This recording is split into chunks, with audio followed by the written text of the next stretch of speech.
Dan, why did you zero in on Elijah Martin? Well, I think from, just watching him at his different stops in college, he's a proven winner. He's been to 2 different Final Fours with 2 different teams, which doesn't happen often. He's shown a lot of traits that we look for in previous Raptors players, second-round picks, and he's just cut from that same cloth of just being a competitor and like I said, a proven winner. That, I don't think he's a finished product, even though he's a senior. He's got a lot of room for growth still. So just one of these guys that get in our program, see what he can do, and he's going to fight for everything he can get. You were talking the other day about some of the takeaways that you guys had from watching the playoffs and the finals in particular, in terms of like playing through physicality, defensive mindset, versatility, and all of that. Fair to say that those are some of the common denominators that you guys saw in the 2 guys that you drafted over the last couple of days? Yeah, I mean, I don't think it's a coincidence at all. I think we see guys that when the game gets tough and winning time happens, like these are guys that they won't back away from that fight. They'll run to it, and they'll do all the little things, and hopefully the skill development comes with just working our development program from there. You mentioned there's maybe more upside with where is that growth that you guys potentially see with Elijah?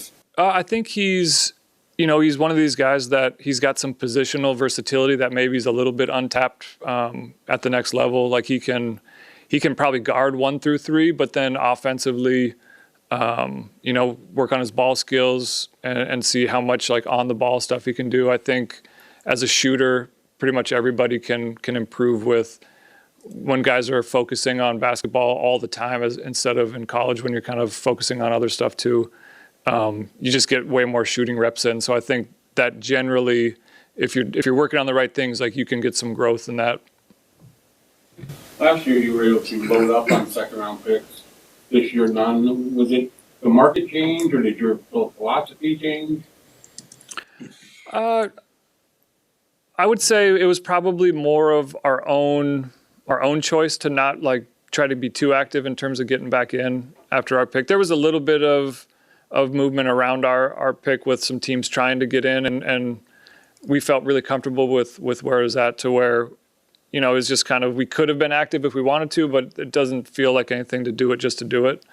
And then we just were, as soon as our pick went off, we've been working the phones pretty good to see what the market might look like after the draft.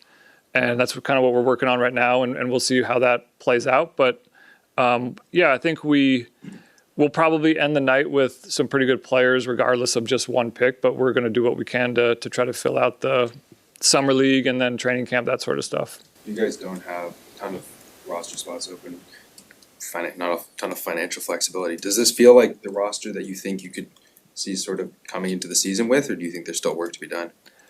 I would say there's always probably a little bit more work to be done. I think that's what we'll do the next few days is really look at it a little bit harder and see what, from a free agency standpoint, like you said, we don't have a ton of room to work with, but there's always a little bit of tweaking that can happen. And I mean, again, we'll see what the undrafted market looks like as well, and just kind of take a little step back and look at the bigger picture and see where the biggest holes are in terms of, at least at the start of the year, what we need to look at. And then, I mean, it's always just it's a process of getting to training camp. I mean, ideally getting training camp healthy and seeing what that group looks like, which it might look a lot different than what it looks like on paper right now once you get everybody on the court together. And then you get a little bit better idea from there what's really missing heading into the next deadline. So there's definitely a little bit of work to happen between now and camp.